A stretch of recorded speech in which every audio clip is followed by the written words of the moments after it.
एक गांव में अनाजी नाम का एक आदमी रहता था। अनाजी के पास एक गाय थी। गाय का दूध बेचकर अनाजी अपना घर खर्च चलाता था। उसी गांव में अनाजी का बड़ा भाई धनाजी भी रहता था। धनाजी को अपने अमीर होने का बहुत अहंकार था। गरीब अनाजी और उसके परिवार को धनाजी अपने बराबरी का न समझता था, उनसे कोई संबंध न रखता। एक दिन अचानक किसी बीमारी से अनाजी की गाय मर गई। अनाजी और उसकी पत्नी को इससे बहुत दुख पहुंचा। वो गाय को बहुत प्यार करते थे। गाय के मरने से अब उनके पास बेचने के लिए कुछ न था। जल्दी ही अनाजी के पास के सारे पैसे खत्म हो गए। अनाजी चिंता में पड़ गया। उसे समझ ही नहीं आ रहा था कि वो अब कैसे घर चलाए। अनाजी की पत्नी ने अनाजी से कहा, आप अपने बड़े भाई से जमीन का हिस्सा क्यों नहीं मांगते? हमारी जमीन में मेहनत करके हम अपनी रोजी रोटी कमा सकते हैं। वैसे तो भैया हमसे कोई संबंध नहीं रखते, लेकिन तुम कहती हो तो मैं एक बार उनसे बात करके देखता हूँ। अनाजी धनाजी के घर पहुँचा। उसने अनाजी को अपनी बुरी हालत के बारे में बताया और जमीन में अपने हिस्से की मांग की। तुरंत धनाजी भड़का। वो जमीन सिर्फ मेरी है। पिताजी उसे मेरे नाम कर गए थे। मैं भला तुम्हें क्यों दूं? मगर भैया, पिताजी की दी हुई जमीन में हम दोनों का बराबर का हिस्सा होना चाहिए।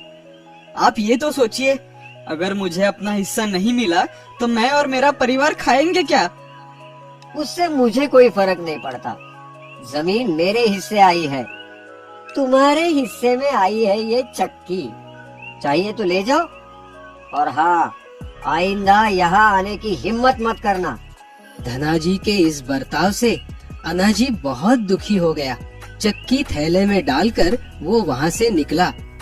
अपनी ही चिंता में डूबा अनाजी यहाँ वहाँ भटक रहा था। अचानक उसे किसी के चिल्लाने की आवाज सुनाई दी। उसने ऊपर देखा तो कोई चीज तेजी से गिरते हुए उसी की ओर आ रही थी। जैसे ही वो उसके करीब आई, अनाजी ने उसे अपने दोनों हाथों से पकड़ लिया। वो कोई चीज नहीं बल्कि एक पूरा का पूरा आदमी था। आसमान से टपका था। अरे अरे, कौन हो आप और कहाँ से आए? मैं एक जादूगर हूँ। अपनी छतरी लेकर आसमान में उड़ रहा था। अचानक मेरी छतरी टूट गई और मैं गिर गया। अच्छा हुआ तुमने मुझे पकड़ लिया, वरना मैं ऊपर ही पहुँच जाता। कोई बात नहीं जादूगर जी, मैं किसी काम तो आया, वरना आजकल तो मैं बेरोजगार ही घूम रहा हूँ। ऐसा क्यों कह रहे हो?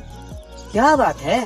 फिर अनाजी ने सारी कहानी जादूगर को बताई। अब आप ही बताइए, मेरे पास अनाज ही नहीं है तो मैं इस चक्की का क्या करूं?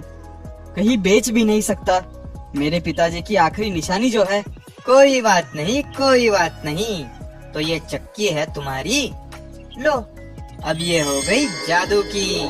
मतलब? अरे अब ये कोई मामूली चक्की नहीं, ये एक जादुई चक्की है। इससे तुम जो मांगो मिल जाएगा। क्या आप सच कह रहे हो? मुझे तो विश्वास ही नहीं होता। कोई बात नहीं, तुम्हें विश्वास भी हो जाएगा। बताओ, तुम क्या खाना चाहते हो? मैं? कितने दिन हो गए मैंने पेट भर के चावल नहीं खाए। मुझे चावल चाहिए। अनाजी के ऐसे कहते ही चक्की में से चावल निकलने लगे। अनाजी ये देख खुश हो गया। उसने पेट भर के चावल खाए। चक्की से अभी भी चावल निकल ही रहे थे। अब बस हुआ, और नहीं चाहिए। हो गया? अच्छी बात है। इस चक्की को बंद करने के लिए इस पर एक लाल रंग का कपड़ा डाल देना, ये बंद हो जाएगी। अनाजी, इसे लो और अपनी सारी जरूरतें पूरी करो। आपका बहुत बहुत धन्यवाद। अनाजी चक्की लेकर घर वापस आया। उसने अपनी पत्नी को चक्की के बारे में सब बताया। अनाजी और यीशु अब बहुत खुश थे। उनकी तो सारी चिंता ही मिट गई थी। अब वो जो चाहते चक्की से मांगते और जादुई चक्की उनकी हर इच्छा पूरी करती। अनाजी चक्की से गेहूं, चावल, फल, सब्जी आदि चीजें मांगता। उनकी जरूरतें पूरी होने पर वो बची हुई चीजें बाजार में बेच देता। देखते ही देखते अनाजी अमीर हो गया। उसने अपने लिए एक बड़ा घर और खेत खरीद लिया। अनाजी की ये उन्नति धनाजी से देखी नहीं जा रही थी। वो मन ही मन अनाजी से जलने लगा था। भला अनाजी इतनी जल्दी अमीर कैसे हो गया? कल तक तो खाने पीने तक के लाले पड़े थे उसके। एक बार देखना पड़ेगा ये करता क्या है जो इतना अमीर बन गया है। एक दिन धनाजी अनाजी के घर गया और चोरी छिपे खिड़की में से झांकने लगा। उसने देखा अनाजी चक्की के सामने खड़ा था और उसे कुछ मांग रहा था। और फिर चक्की अपने आप चलने लगी। उसमें से शक्कर निकलने लगी। अनाजी की पत्नी शक्कर बोरी में भर रही थी। हाँ, चक्की में से शक्कर निकल रही है? ये कैसे हो सकता है? धनाजी ने दोबारा मुड़कर देखा तो चक्की में से सूजी निकल रही थी। अब धनाजी के समझ में कुछ आया।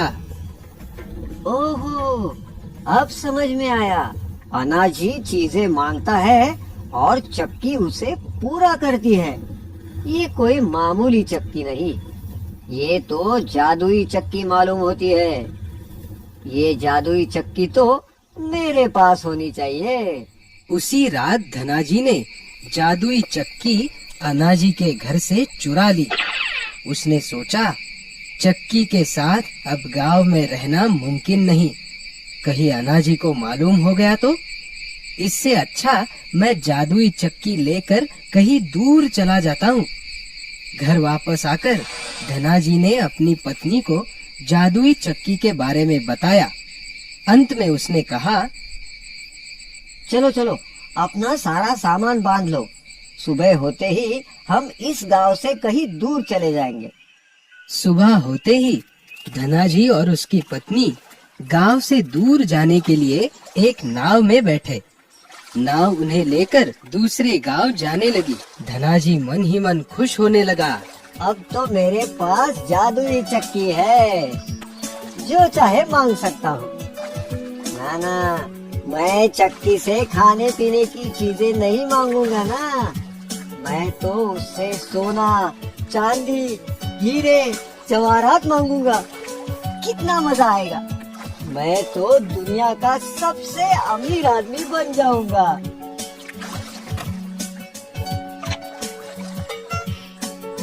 अजी सुनते हो, सुबह जल्दी जल्दी मैं सब्जी में नमक डालना ही भूल गई। अब नमक कहाँ से लाऊं? बिना नमक के खाना मेरे हलक से उतरेगा नहीं। अरे कोई बात नहीं भगवान, अब भी नमक हाजिर करता हूँ। धनाजी ने थैले में से चक्की निकाली और उससे नमक मांगा।